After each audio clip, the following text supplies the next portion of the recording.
Okay, guys and girls, again we had a drop off, but I worked out what had happened. I had my Wi-Fi on, and what actually happens is it was intercepting with free Wi-Fi, and because of the Wi-Fi reception support, it was cutting out. So I actually think we will not get another drop off now. So guys and girls, again, I want to apologize. Let's get this audience building up, and we will be right to start the Sunday night rant in the next few moments. Press that share button, because there could have been a few people that actually just dropped off then, but I'm pretty certain we will have no more drop-offs from now. That's my hotel, by the way. I'm staying at the Beach Hotel. Now, the Beach Hotel is an interesting hotel. It was owned by Strop from the show Paul Hogan many years ago. Him and, forgot her name, Delaney, or something like that. And what I was going to say is that hotel, by the way, recently sold, like in September, for $70 million. That is right, $70 million. As Susan says, please invite your friends to watch this rant, because this is going to be a great rant. We are going through one of the back streets. Her name is Delvine Delaley. Thank you so much, Doug. And that hotel sold for $70 million. That hotel is just to my right, and I'm actually going to show you that hotel. And I actually spend at least every second day I'm in that hotel, and I'll either get lunch or dinner. The only beer that I really like and enjoy is a beer called Stone and Wood, and that beer is in fact made and produced in Byron Bay. So, and if I haven't spoke to you in the new year, I just want to wish everyone a happy new year. Now, behind me, that is the pub. Everyone walking up there, that is the pub that sold for $70 million in around September. As Nick Panos says, that's where he plans to retire. And we're just walking up. We're walking up towards the beach right now. Hello, Matt. How you going? The best beer ever, Nick Panos says. Stone and Wood. So, and I just think it's really fitting that today's topic that we're going to talk about is the 5 spiritual laws of success. The 5 spiritual laws of success. Hello. We got Peter watching. Fantastic. Got a few people looking at me thinking, you know, what's this fuck we doing? But that doesn't really, you know, stop me. You all know that the view and opinions of others don't greatly influence my behavior. I pretty much do what I'm going to do anyway. And, you know, at the end of the day, I've got to tell you, it's one of the things I've learned is if people like something, that's good. It's not the end of the world if they don't. If they don't like it, it's okay as well. One of the things that I push in all my teachings and all my learnings is that never put your happiness in the pockets of other people, because it is in fact a recipe for depression. And the best way to get someone's approval is to actually not need it in the first place. So today's topic is the 5 spiritual laws of success. And before I move on to it, I put a post on yesterday, and I've had a lot of people send me, you know, a message saying, you know, I really like that post. You know, it meant a lot to me. And I'll just go over what that post was. I actually just talked about the fact that being famous on Instagram is like being rich in Monopoly. It is all just so fucking fake, and it means really nothing.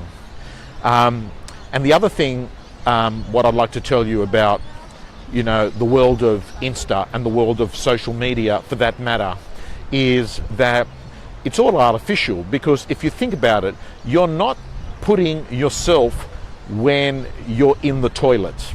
You're not putting yourself on social media when you're having chemotherapy. You're not putting yourself on Insta without getting the best version of you. I mean, you're generally not going on there taking a photo as you wake up in the morning. So, in fact, what we clearly know is that it is a fake world. And the problem, of course, with that fake world, that's the beach behind me, by the way. The problem, of course, with that fake world is that it's very easy for the naive person, the person that has not got the ability to look at things by digging deeper and only looks at things at a superficial level, to actually make a comparison on their life to the life that they're seeing on social media. So what I'd like to do is to put you at ease with this. And okay, so Susan says she'd like to get a better view of the beach. So why don't we do that? Why don't we go off and have a look at a better view of the beach? So all I'm getting at is, if you're the sort of person that is what I call the aspirational social media stalker, looking at other people that look, absolutely fantastic on their social media profile, may I say to you that they're probably using a lot of apps to get themselves looking that good, number one. The second thing is that what they're probably doing is using massive amounts of filters and spending an hour before they send a post. Now, do you seriously think in 10 years' time we are going to give a fuck about even this video that's on today? Are we going to give a fuck about it? Are we going to give a fuck about someone that spent an hour writing a blog in 20 years? Will it really fucking matter? There's the beach, guys and girls. Byron Bay Beach. Why I come here. So the point I'd like you to understand is this. Stop worrying about that game. As I said before, being famous on Insta is being like rich in Monopoly. And can I say to you, every time you look at a photo on social media, just remember, the best selfies look nothing like you. So gang, that's my view on social media. Now, I want to talk to you about the 5 spiritual laws of success. And what I want to say to you is that, to me, this is not a religious sermon. Please understand that. I want you to understand that what this is about that there are certain rules, laws, operating systems. Call it what you like. But what I can tell you about these things is that they're fundamental core principles. And if you listen to what I'm about to say over the next 20 minutes, and you replay this video, and you watch it, because some of it might actually not sink in the first time. But what I'd like to say to you is that I believe there's a spiritual solution for every problem on the planet. I'll repeat it. There's a spiritual solution for every problem on the planet. And what I'm going to do is I'm going to run through now what I think are the 5 spiritual laws of success. So let's move on and talk about the first one. And as you can see, we got people behind us. How you going, boys? The first one is the law of self-power. Now, the law of self-power talks that real power comes from the inside. Real power is not power that is what I call objective power, where there is an object that gives you that power. Now today, to help me do this talk, I did a lot of reading of Deepak Chopra's book, The Spiritual Laws of Success. And he actually calls it the law of potentiality. But for me, I would like to rather call it the law of self-power. Because when you don't have self-power, you have what I call object power. And object power is the person that gets their power from things like a car, things like their job title, things like their money in their bank account, things like their boat, Things like the restaurants that they're going to and they're posting on social media, showing people what a fucking adventurous life they've got. What I'd like to say to you is those things are fake and they are false. And when you lose object power, you're fucking nothing. You lose, like there's a lot of people whose only power is their job title. And for many reasons, they'll actually stay in that job because they're able to say, I'm the CEO. That's who I am. They define themselves as a job title. But the minute that job title goes, they're gone and they're fucked.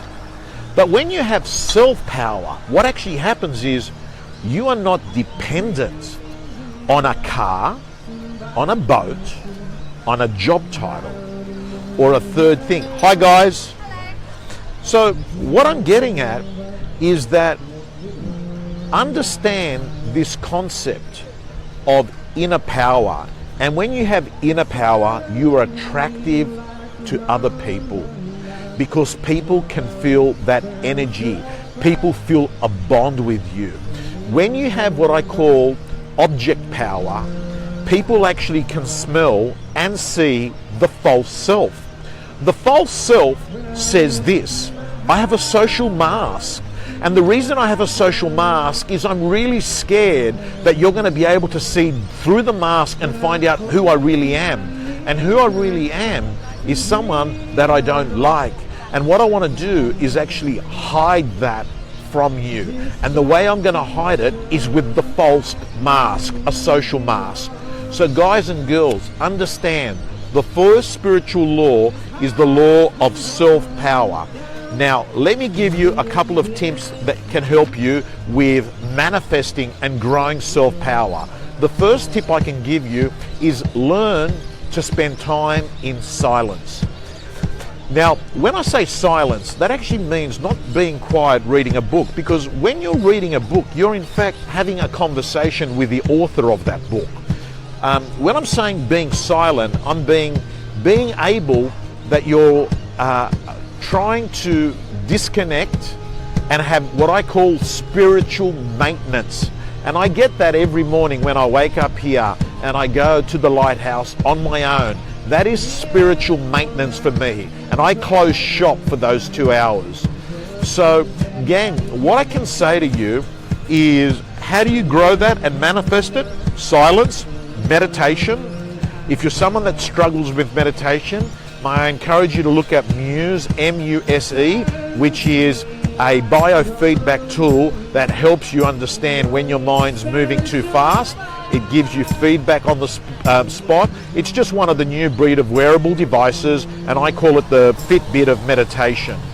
So, gang, the second thing that you can do that can help you with spiritual maintenance, I'm just waiting, a car's coming through here, let this guy come in here. The second thing I can tell you about spiritual maintenance, sorry matey, is nature. Being close to nature, being close to nature. What I find is, whether it's a forest, whether it's the ocean, the seashore, what actually happens is the connection to the infinite universe gives you a feeling that there is total abundance and that this whole thing is just like, think about it, look at this, just incredible, just amazing. How is it that this thing is created? And it gives you a sense of abundance. And as Nick Papa says, it teaches you to be grounded. So may I say to you that silence, being close to nature, and the third thing that I think will help you a lot is to move away from judgment. When you're judging and evaluating people, it moves you away from a sense of spirituality, because what you're doing is essentially making up judgments and assumptions on other people. Let me move on to the second rule. The second spiritual law of success is the law of karma. The law of karma says that there is a response for every action. For every action, there is a reaction. That is the second spiritual law of success. Now, it doesn't matter.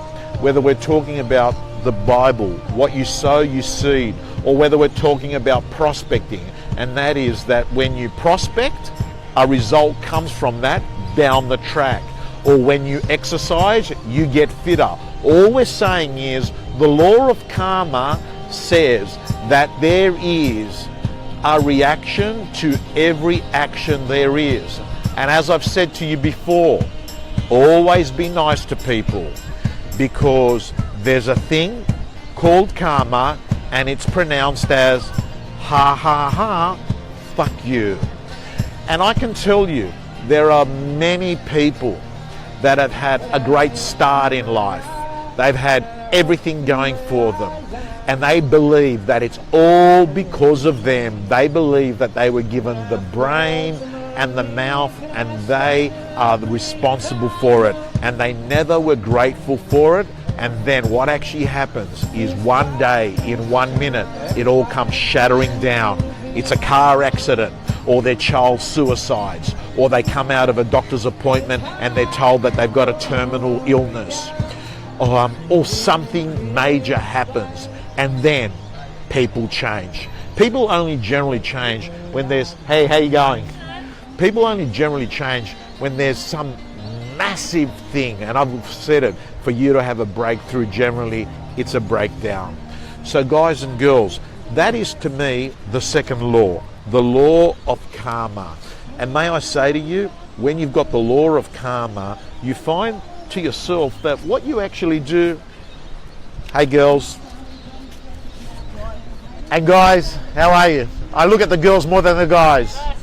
Oh, wow, she's just lifted up her skirt. You got nice legs too.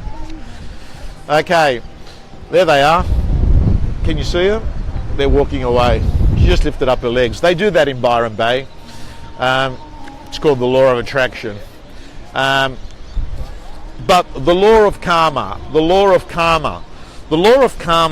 guys and girls, says that when you give, you get back. And may I say to you, for those of you that are in the world of business, think about it. What do I preach? Give service, be a value-added provider, do more, give more, show more, and you will get back. That is what I mean, the law of karma. I want to move on and talk to you about number 3. Spiritual law number 3 is the law of intention. And the law of intention says this. The law of intention says that you'll get who you are. So if your intention is about being good, if your intention is about love, if your intention is about caring about another person, that is what will be the main focus and energy that you have, and that is what another person's going to feel. Now, when I watched the movie called The Secret, I had a really big problem with the movie The Secret, because the movie The Secret sort of said, if you think about something, if you just think about it and put that thought into your head, you will get that. I don't believe that. That's basically saying you can be a fucking prick or you can be an asshole, but what you do is you put a thought into your head and that you'll get that thing. I don't believe that. I think you don't put that thought into your head, you must be that thing. It must be your core essence. And what I mean by the law of intention for me is that what I want you to do is to solely think, believe, and act as if you already have that thing. Act and behave as if you already have that thing. And what will actually happen is that people will treat you as a person that is already at that level. And that is where the magic happens.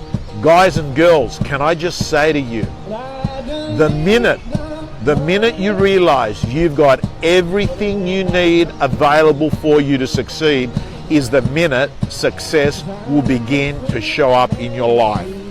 I want to move on to number 4. And number 4 is the law of detachment. The law of detachment says that what you should do is to let go of chasing after the thing that you really want.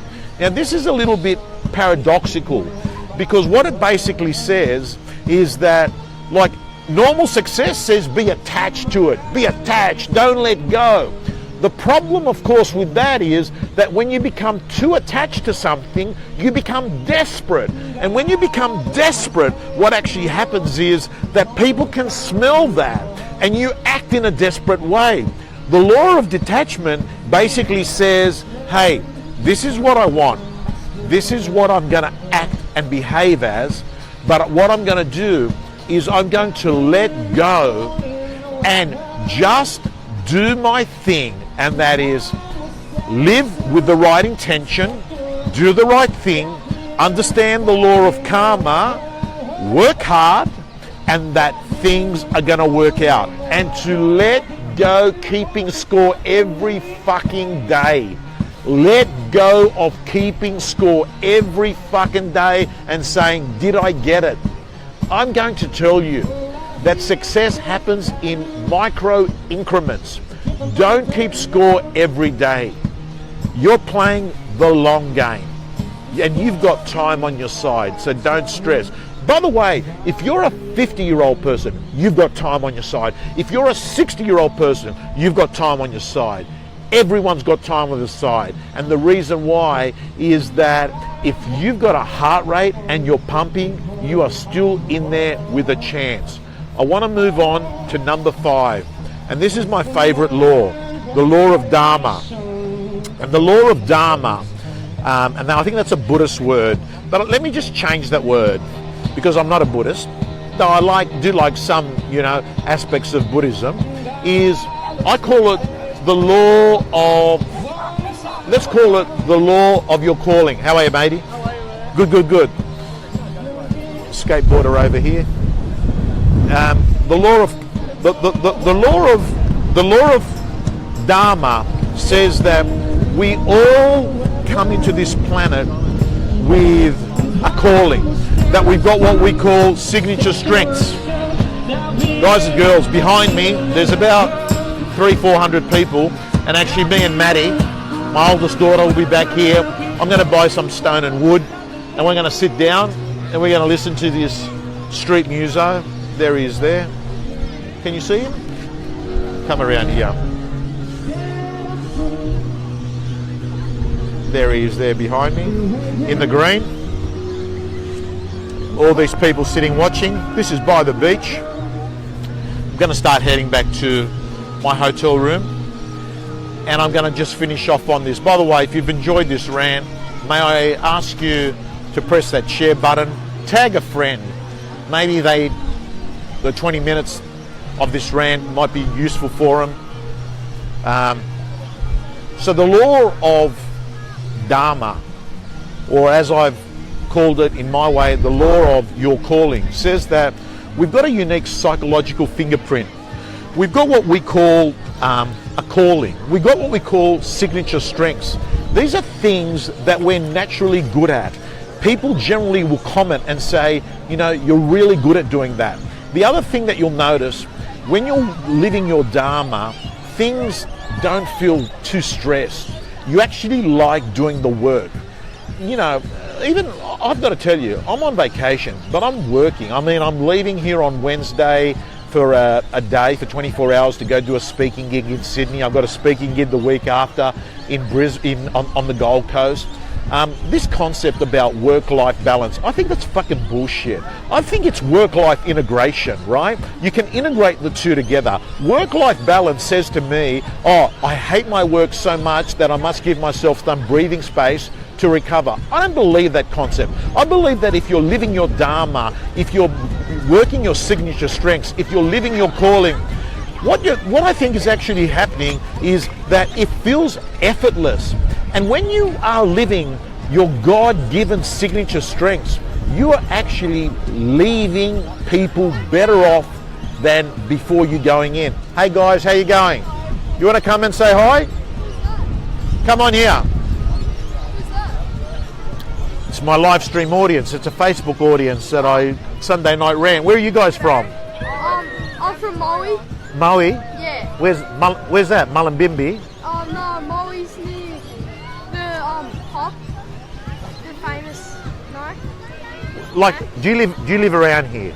No. I'm Melbourne. From Melbourne. Yeah. Oh, Melbourne. And where are you guys all We're together? from down Melbourne. Like. You're all together here holidaying. Yeah. How many days you been here? 6. 6? Yeah. On the home stretch? Yeah. Going home soon? Yeah. Great weather, isn't it? Yeah. Alrighty, give us a wave. Give them a wave. Alrighty, thanks guys. Enjoy. Thank you. So, gang, getting back to what I was saying is when you love what you do, you make passion your paycheck. So, if you feel excited about something, on the inside, can I just suggest that you don't ignore it? Because that is an inkling, that is a tip that you're connected to your purpose. Understand that. You're connected to your purpose. As I finish off this rant from Byron Bay, may I say to you, please don't die with the music on the inside. Share it, and may I say to you that the minute you find that you're living